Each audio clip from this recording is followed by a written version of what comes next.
Piye di ora sukses. Aku dikipatke kontal diantil semaput. Do semaput do grenengan. Saka kono Kang mumpung wonge madhep rene. Mumpung wonge madhep rene cokoten Kang mati derek aku.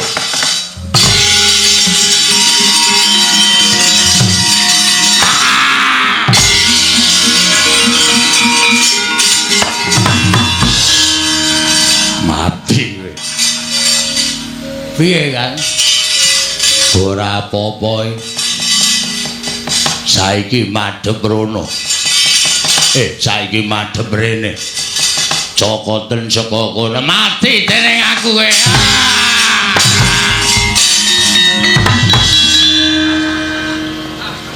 Piye? Urung nganti nyokot wis dicuthuk aku. Wis kalah. Kalah karo udan. Iya. Dasar wae cokot bareng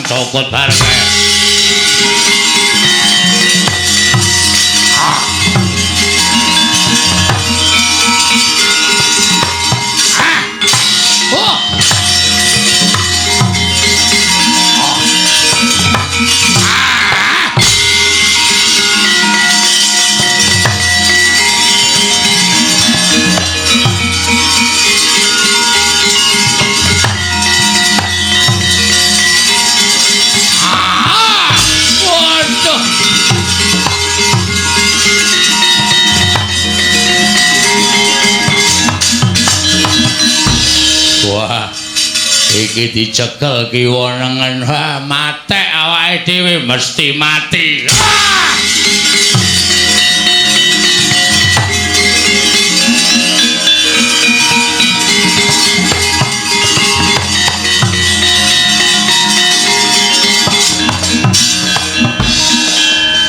Pecah sirahe buta kali. Cetul iki ora mangan menungso, nek ora mangan teleke menungso. Ning ora mangan menungso edar kowe iki omongan aku sengit banget lho. Kersane ditututi Bendara Werkudara kae. Dipenggak Bagong nek iso wah jan wis semono. Kosike.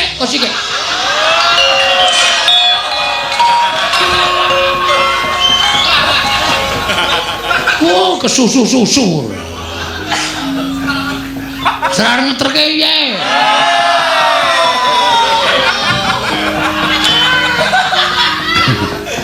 Ayo Kang. Susu ora.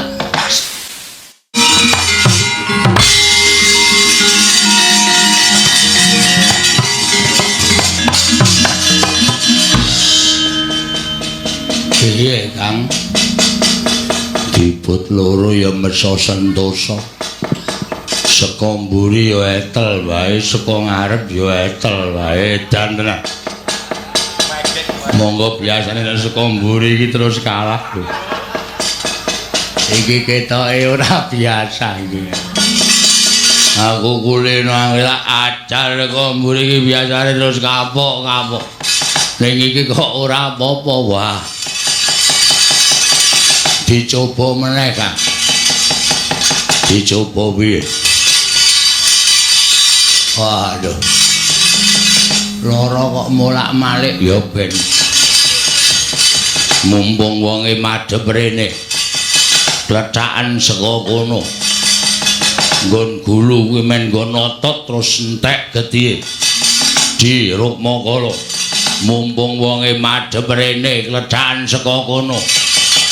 Klethakan saka kono. Wah, latarat. Ayo.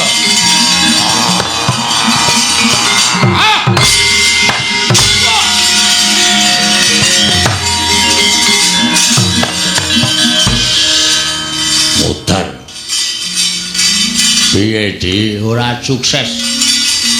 Aku dikipatke kontal diantil semaput. Do semaput do grenengan.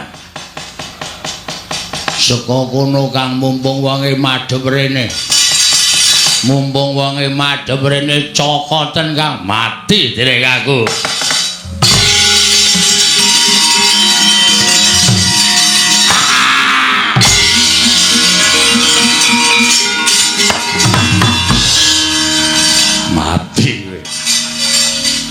piye kan ora apa-apa saiki madhep rono saiki madhep rene cokoten saka kono mati dening aku kowe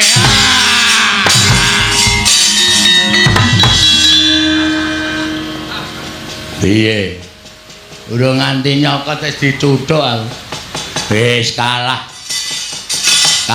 karo udan iya dasar wae cokot bareng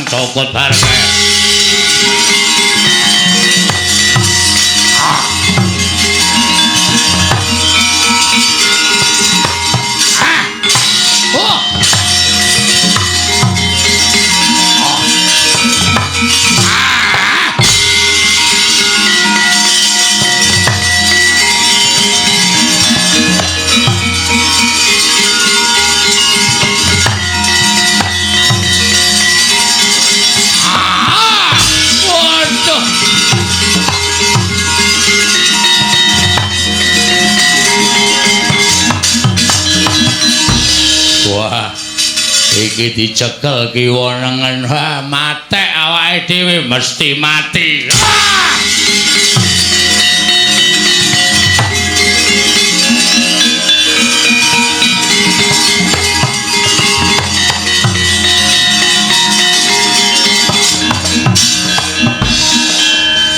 pecah sirahe buta kalih berbabah mungguing dadah tutuk ngorok kaya kawah nalika semanten dangu sayaning dangu ilang kuwandaning sang rukmuka kala wenteh Sang Hyang Bathara Indra tuwin Sang Hyang Bathara Bayu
tebang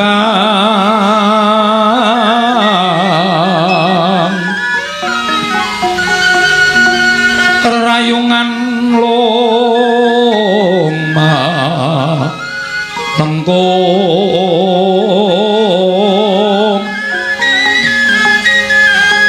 tumalong rumambat petyan. Ora. 「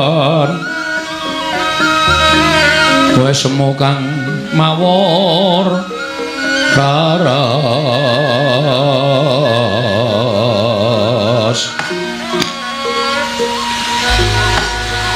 ilanging buta loro ora pangling Indra kakekku karo Bayu ka bapakku ana wigati apa dene Bu wis wujud dewa teka dadak wujud raseksa wong Mas Nomo Sidam sekaring bawana langgeng Bratasena Bathara Indra kakekku kuwi satemene sawise wenteh bali kelawan wujud ulun wujud dewa sayekti ulun bakal ninggal kelawan jeneng kita nanging Kakang Ulun Bathara Bayu ingkang adreng ketemu kelawan jeneng kita mula babagan perkara iku ulun pasrahake kelawan Kakang Ulun Bathara Bayu Bayu bapakku eneng apa Bratasena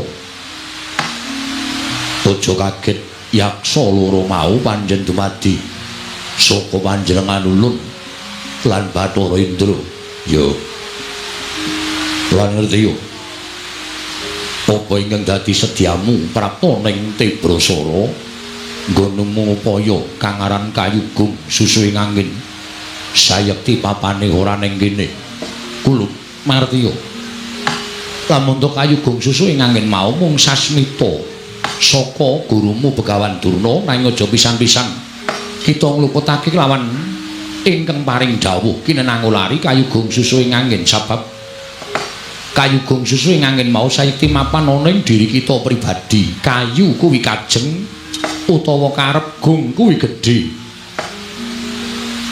kayugung susu ing angin dene angin mau Bajra Hirawana tegese mlebu metu ning napas lamun kita darbi tekad sarta karekat lamun darbi gegayuhan jumbuhna kelawan mlebu metu ning napas sarta tekad kita nggon kita ngupaya kelawan apa ingkang dadi gegayuhan kita Indra bapakku yo kang sangka kuwi nggih nggone ulun wis dilentrehake pengis nebat kayugung susu ing angin dina samengko bakal ana dawuh saka Kakang Ulun Bathara Bayu marang jeneng kita kuluk Bratasena ngaturake panuwun ingkang tanpa pepindhan dene Ulun Bathara Indra paring andaran werdine kayugung susu ing angin lan ngertiya Bratasena sayekti gurumu Begawan Durna kuwi guru ingkang becik ora kaya sawenehing wong ingkang handakwa marang gurumu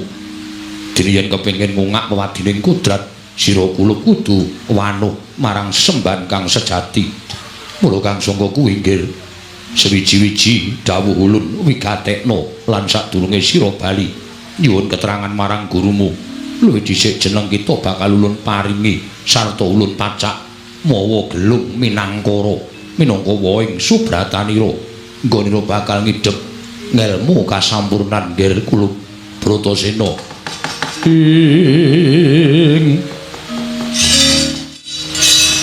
cumangkah kanggo sesumbar lindhu bumi kunjing kumalutho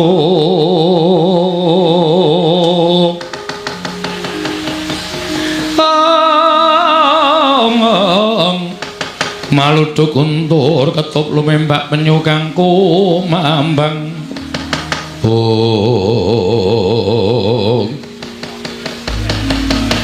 ngaturake panuwun maragake tumpul tumuli tampan ana nggih kula Bratasena apa ingkang dadi sedya ulun dandani kelawan jeneng kita wah ngestoke dawuh Bayu bapakku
iku inggih winastan gelung minangkara cinandhi renggo ndek ngarep dhuwur mburi.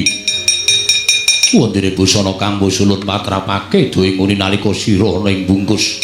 Pupuk Mas Rineka jaroting asem sumping pudak sinumpet. Anting-anting balibar manggis. Binelah tekan kendhagane gelang candra kirana kampu poling bang pintulu. Paning secindhe bara tumumpang wentis kanan kiri. Merong dampur Nagaraja minangka kekancing. Kejaba sapa iku nggih jeneng sira ndak paringi paning set sutra hadi hanggo apa dene cunduk Barga Warastra. Besok tumapaing perang gedhe kena kinarya piandel jeneng kita kuluk para kudara. Maturake panuwun ingkang tanpa pepindhan.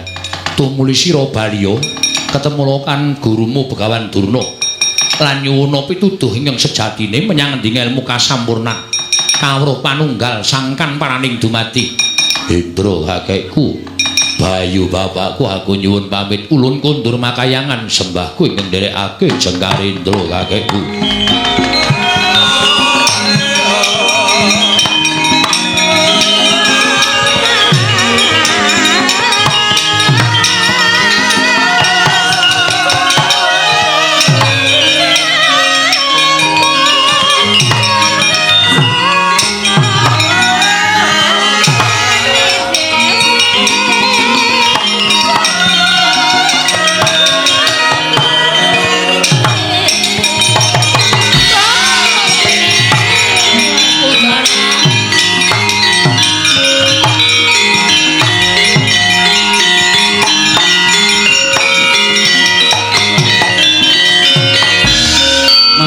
Njur lakune ngangin gugur anggrane ngarga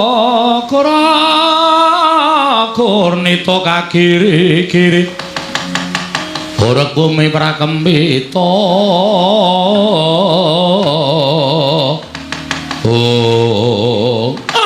lole kenthos walu gembol monyor-monyor duk neng dungkul wana dadi alas-alas dadi wana tak kira nek dudu kowe Bratasena. Kok dadi kowe bareng sowan ana ing pertapan Sukalima monggo kowe tak dawuhi goleki kayu gong susu ing angin lah kok malah potonganmu dadi kaya ngono iki piye Brakudara? Wah. Ketemu karo Bathara Bayu. Loh, ketemu karo Bathara Bayu? Yo. Karo kakek Indra. Tumuli piye kabare kayu gong susu ing angin? Apan sing mbok kandhake mau ora ana. Loh, ora ana piye? Ora ana nanging aku entuk tegese kayu gong susu ing angin. Tegese piye Werkudara? Kayu kuwi kajeng. Kajeng kuwi karep. Gong kuwi gedhe, susu ing angin iki mlebu metu ning napas. Wong kang duwe gegayuhan kudu sinartan aringing napas sarta gedhening tekad. Ya kuwi sing tak arepake kayu gong susu ing angin ya kaya ngono kuwi.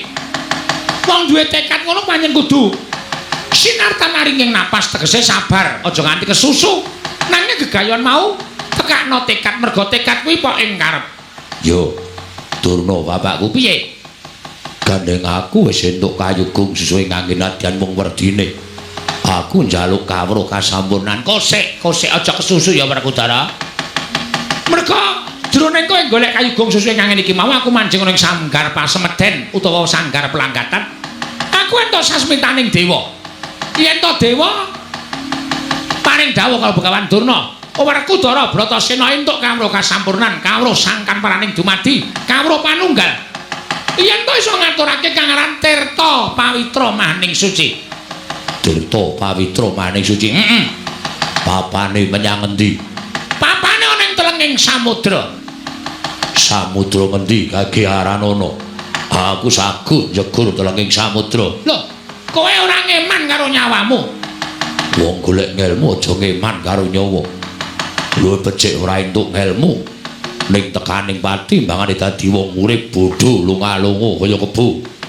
Yen pancen kaya ngono gage, manut karo lenging ciptamu. Yen lenging ciptamu nyemplung telenging samudra sisih kidul ya kidul. Yen lor ya lor, yen wetan ya wetan, yen kulon ya kulon. Manut karo lenging ciptamu. Jaluk pamit Durna bapakku.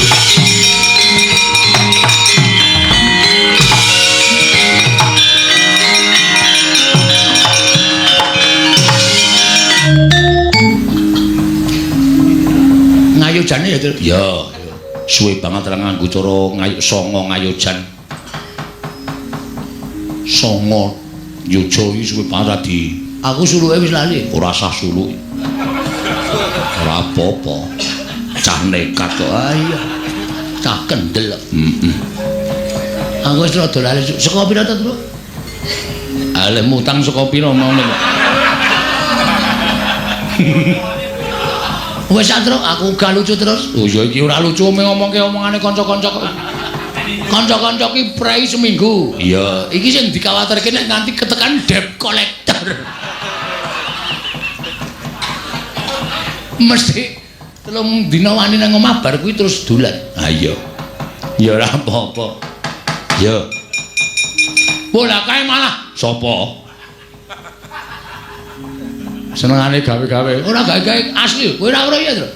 Ndara Werkudara karo Ndara Kresna karo Ndara Janaka kok. Ndara Werkudara kok digondel-gondel iki kae? Mbok. Sebabe arep apa? Apa arep melu gara-gara ora entuk ya? Ora entuk. Satriya kok melu gara-gara. Dicegat kene wae wigatene apa, Tru? Ha iya dicegat kene ya ora apa-apa.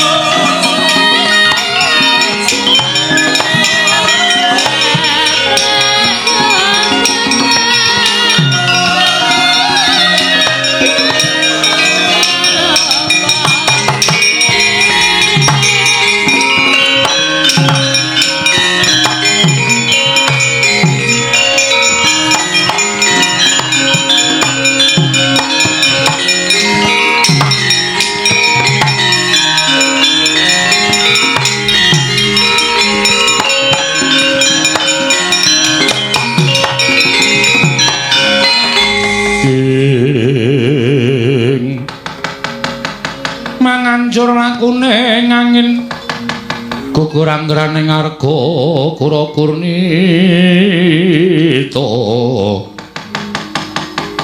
Kurnita kagiri-giri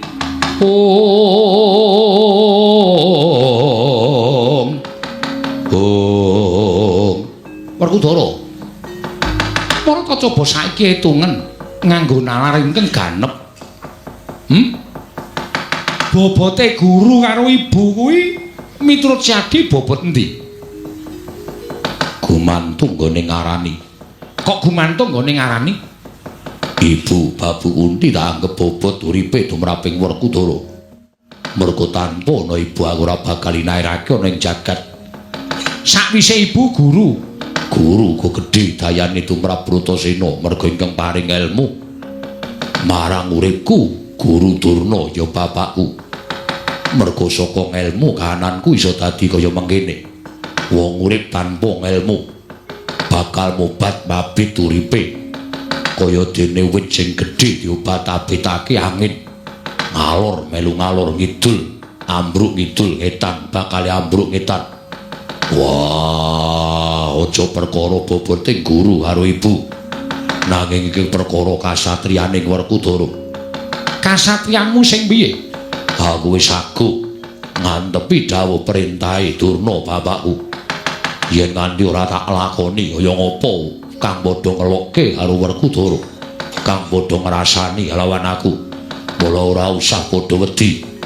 Nggonku golek ngelmu, golek kawruh iki mau nadyan tak rewangi nyemplung segara. Nanging tumrap aku gedhe kapercayaanku kelawan Bapa Durna, wong sing gedhe kapercayane bakal ketemu apa ingkang dijangka. Werkudara. Wong nang sukawruh kok dadak nyemplung teng ing samudra ki tumrap aku kleru. Tumrap kowe kleru, nanging tumrap aku durung kleru lan ora kleru. Yayi. Yen ngono Syadi wis ora nganggep lawan pun Kakang. Kowe tak anggap pepundhenku tuwa, sedulurku tuwa.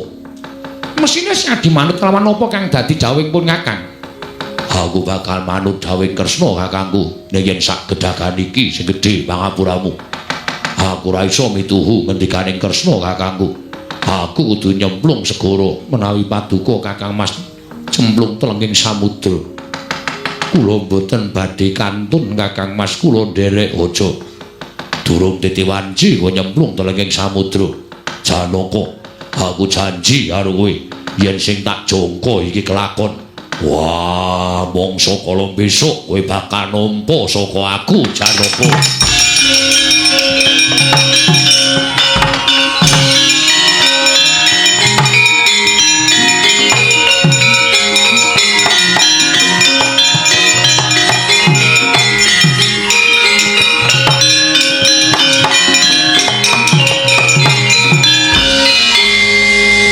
Prabu kados pundi lampahan menika wis digondelana kaya ngapa Werkudara ora bakal bisa manut lawan pangrengipun Kakang Koko Prabu nanging kula badhe kecalan Kadang Werda. Saiki ngene. Ora usah dadak siadi nangisi malang kananing kadangmu njodi mati. Nanging tumrapun Kakang. Perkara iki didumuk sarta digoleki tuk sumbere. Tuk sumberipun kados pundi? Sapa to sing dawuh Werkudara nyemplung telenging segara? Ora iku jaba mung bapa gurumu Begawan Durna. Mongko kowe ya melu-melu suwita karo Pendhita Durna. Saiki coba pitungen. Apa Pendhita ingkang dawuh kelawan muridé supaya nyemplung telenging samudra Andrapati kaya mengko mau? Apa isih pantes dadi gurune Janaka? Coba aku tak takon karo kowe Janaka.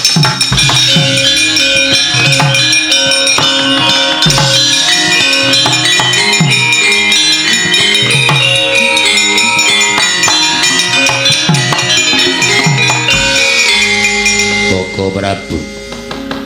Lalamban menika kados pundi Koko Prabu? Kula nyuwun supados Kakang Mas Njodipati Koko.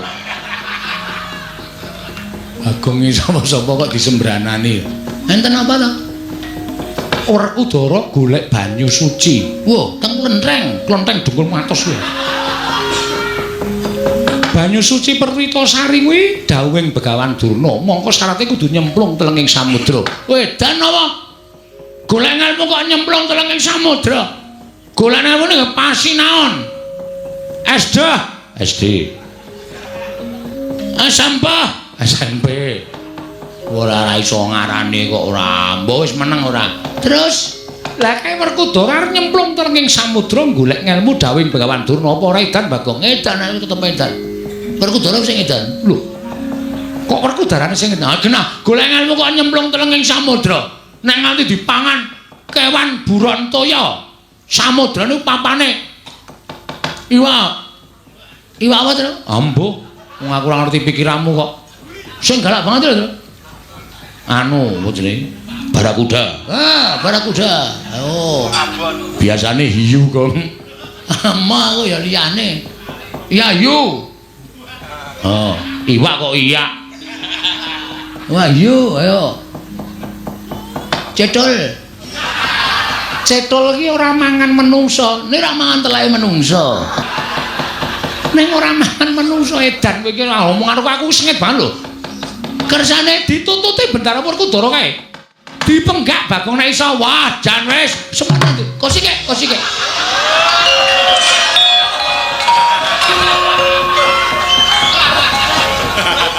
Oh, kesusu-susu. Serar ngeterke iye.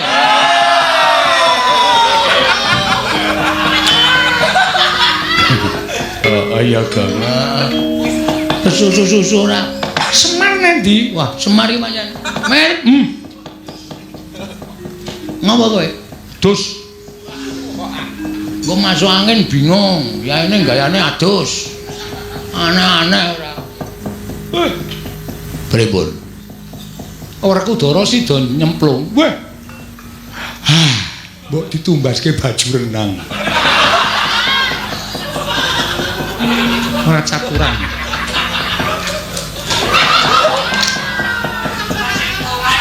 Sapa iki? Bagong. Kontene, Pak, coceke ndase. Bapakne joroke nganti krungkep. Wong kowe ya ora mutu kok. Antara Werkudara nganggo baju renang iki ukurane pira ragas aku? Oh, wong tuwa ora, tuwa-tuwas pupuk brabas. Senengane. Omong dhewe mar aku gak. Piye kok omong dhewe iki? Wong tuwa kok tinggal lunga sak enake dhewe ra.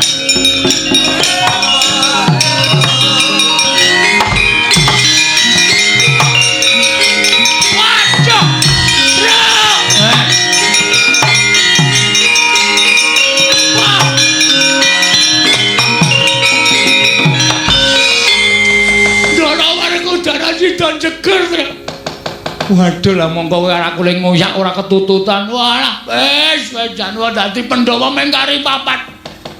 Ndara Werkudara njegur segara mesti ora bakal iso urip. Aku usulno dadi Werkudara. Kowe iki maune iki panik. Ning nek bar panik terus cangkemmu sak penake dhewe lho. Apa kowe pantes dadi Ndara Werkudara? Ngene wae, Gong. Piye? Sapa? Kowe apa aku sing nututi Ndara Werkudara?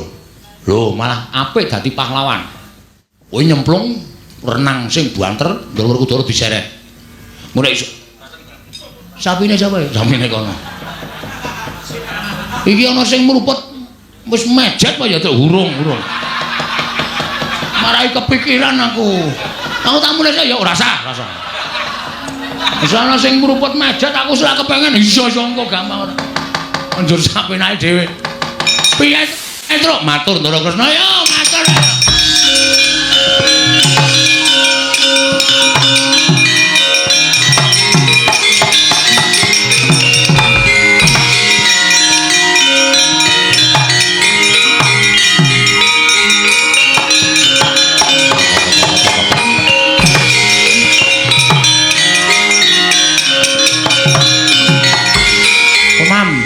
Naga sakilur kumbang gedene ngakak galak nalika semanten nyumurupi Sang Werkudara muntang manting nalika semanten dipun obat-abitaken dening ombak ana ing tengahing samudra sigra niyup sang naga anyaut Sang Werkudara.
Pinulet-pulet dening naga Kyai Nabat Ngawa ya Kyai Panulah.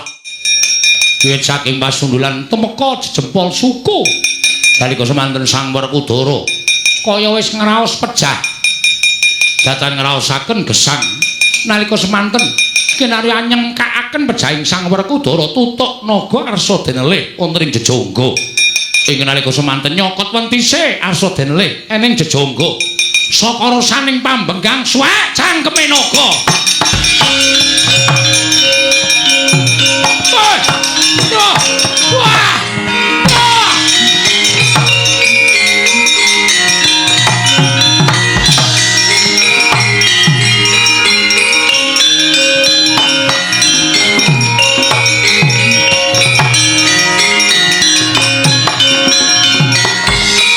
Kumbak kumbul nalika semanten den beto alun Sang Werkudara saya nengah Sang Werkudara gina den beto bantring alun tengahing samudra kedadak temangsang wonten ing pulo alit Sang Werkudara manguswamya ngambreng kadikaraning kaswase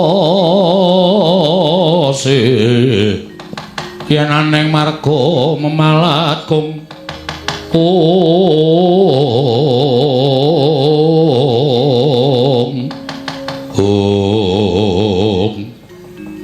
wah aku iki apa ngimpi mapan ana ing pulo tengah samudra kang asrine kaya ngene panggonan iki nyenengake perbawani nentremke ati iki ana bocah bajang ijen mapan ana ing papan kene kowe kuwi sapa anake sapa Werkudara bagya saprapta kita ana ing ngarsa ulun Gungo lancang Jumantaka dene kowe mung derajate bocah wani nyebut aku Kuluk. Kowe sapa? Wis ngerti lawan aku. Ulun iki Jawata dene bebisik ulun Bathara Ruci. Ya Sang Ruci Bathara. Bathara Ruci kowe kuwi anake sapa? Ulun iki ora kayogakake lan ora angyogakake. Kahanan ulun bareng kelawan kahanan kita. Yen pancen kowe kuwi dewa, mestine awas paningalmu. Mula aku njaluk titikan. Yen kowe bisa nyebut aluran ingkang nurunake aku gelem ngaku yen kowe kuwi dewa. Ya. Ulun mituruti panuwun kita. Jeneng kita Muna anak Prabu Pandhu kang panenggak patutan lawan Dewi Kunti. Kadang kita kabeh kuwi kang aran Pandhawa, yaiku Puntadewa, jeneng kita Nuli Arjuna. Banjur Nakula Dewa kang mijil saka Dewi Madrim. Mengkono apa ora? Ya.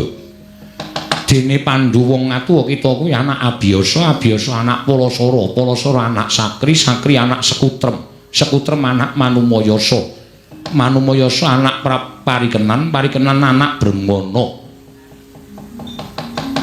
Bremana kuwi anak Brama, Brama kuwi anak Bathara Guru. Iku mungguh kang dadi alur kita. Saya aku gelem ngakoni yen kahananmu tunggal jati ning kahanan karo aku.